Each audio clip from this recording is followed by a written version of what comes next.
changing me and changing you.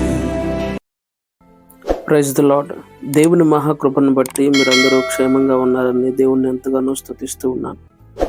ఈ దినము దేవుని వాక్య ధ్యాన నిమిత్తమై నహూము గ్రంథము 1వ అధ్యాయము 7వ వచనాన్ని ధ్యానించుకుందాం.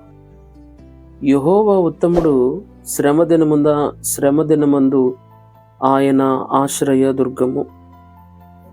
మన దేవుడు ఉత్తముడని లేఖనము సెలవిచ్చుచున్నది. ఇంగ్లీష్లో అయితే చక్కగా గాడ్ ఈజ్ గుడ్ అనే విషయాన్ని మనం ఆలోచన చేయవచ్చు. దేవుడు ఉత్తముడు అనగా ఆయన మంచివాడు.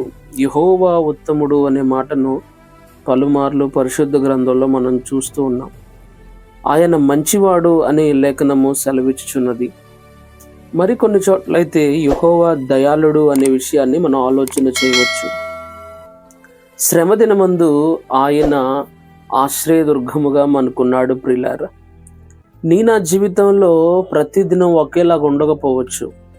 అనేక సందర్భాల్లో మన యొక్క దైనందిన జీవితాల్లో ఎన్నో శ్రమలు, ఎన్నో ఇరుకులు మనం ఎదుర్కొంటూ ఉండవచ్చు. ప్రియులారా, మన యొక్క జీవితంలో ఎదురవుతున్న ప్రతికూల పరిస్థితులలో ఈ లోకములో ఎవరికి మనకి ఆశ్రయముగా ఉండరు. కానీ ఆయన ఉత్తముడు అనే విషయాన్ని లేఖనము పలుమార్లు హెచ్చరిస్తుంది. కీర్తన గ్రంథం 25వ కీర్తన 8వ వచనములో యెహోవా ఉత్తముడు అనే మాటను మనం గమనిస్తూ ఉన్నాం. కీర్తన గ్రంథం 34వ కీర్తన 8వ వచనములో యెహోవా ఉత్తముడని రుచి చూచి తెలుసుకునుడి, ఆయన ఆశ్రయించు నరుడు ధన్యుడు అని లేఖనము సెలవిచ్చుచున్నది. నా జీవితాల్లో శ్రమ దినాల్లో ఎవరిని ఆశ్రయించాలో చాలా సందర్భాల్లో సతమతమవుతూ ఉంటాం. ఈ భూమి మీద ఎవరు మనకు ఆశ్రయదుర్గముగా ఉండరు, కానీ దేవుడే మన ఆశ్రయదుర్గముగా ఉన్నారు అని లేఖనము పలుమార్లు వాగ్దానాన్ని మనకు తెలియజేస్తూ ఉన్నప్పుడు, శ్రమ దినమును నీవు ఉన్నట్లయితే, ఇరుకుల్లో, ఇబ్బందుల్లో, కష్ట నష్టాల్లో నీవు ఉన్నట్లయితే యెహోవాయే నమ్ముకొనదగిన దేవుడని విశ్వసించు. వాళ్ళని వెళ్ళని నమ్మక, వాళ్ళు వెళ్ళు నీకు ఏమీ చెయ్యరు. యెహోవా ఉత్తముడు గనుక ఆయన నమ్ముకో. ఆయన శ్రమ దినమున నీకు ఆశ్రయదుర్గముగా ఉంటారు. నమ్ము, వాగ్దానాన్ని పొందుకోని జీవితంలో. ప్రార్థన.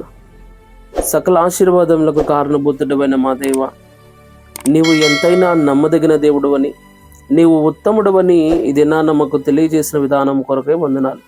శ్రమ దినమందు నిన్ను ఆశ్రయించిన వారిని ఏమాత్రము త్రోసివేయక నీవు ఆశ్రయం కేడముగా ఉంటావు అని సత్యాన్ని మాకు తెలియజేసినందుకు వందనాలు ప్రభువా.